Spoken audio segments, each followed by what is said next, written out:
My name is Carl Williams. I'm a staff attorney with the American Civil Liberties Union of Massachusetts.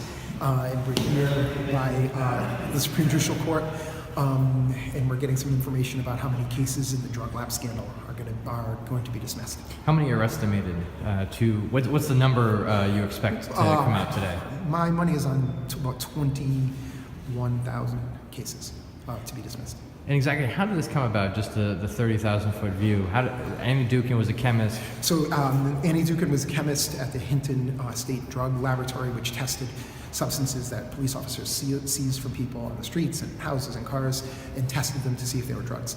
Well, she was supposed to be testing them. Apparently she wasn't testing them. She was looking at them and saying, that looks like heroin, that looks like cocaine. She testified. She made statements that she did that, admitted to it, was incarcerated for doing that. She served time in prison for that.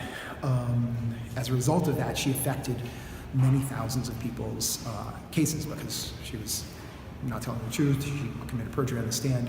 So those cases are tainted. As a decision from the Supreme Judicial Court recently said, those cases are based in egregious government misconduct.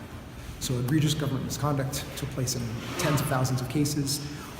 We 5 years ago requested that district attorneys dismiss all of those cases because they were based in fraudulent testimony, documents that were signed that were not true, that said drugs were tested. The district attorneys refused to do that. In January of 2014, we filed a lawsuit called Bridgman, Creech, and Cuevas versus the district attorneys of Suffolk and Essex County. Later, 7 other counties all 7 eastern Massachusetts counties were joined. And in January, the Supreme Judicial Court ordered the district attorneys to dismiss a large amount of these cases. They were forced by the Supreme Judicial Court to come up with a list of cases that they would dismiss, and a much shorter list of cases that they would say, we believe we can re-prosecute these cases. They're doing that today. We have, I think, 3 or 4 lists from district attorneys. We're expecting 7, and it looks like about 20 or 21,000 cases will be dismissed. About 500 or 600 will be kept to try to re-prosecute.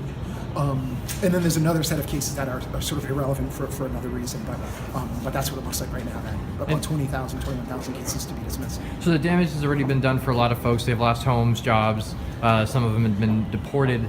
What happens next? So those people will be notified. They're going to get mailings that say your case was dismissed, or you can come back to court and we may try to re-prosecute your case, or they can just let it stay the way it is. So those are ways that what will happen next, and it will take some time for that to be dismissed. So mailings are going to go out to folks, and so what happens after that? Then they'll be aware of what happened with their case. If they were affected by some collateral consequences, maybe they applied for a job, maybe they lost their job, maybe they lost their driver's license, they can probably go back. Hopefully, some of those things they can go back and have another shot at it, right? They can go to the Registry of Motor Vehicles and get a license. They can go reapply for a job. But in a lot of cases, they won't be able to. How many folks that are on these lists today, are they still in jail?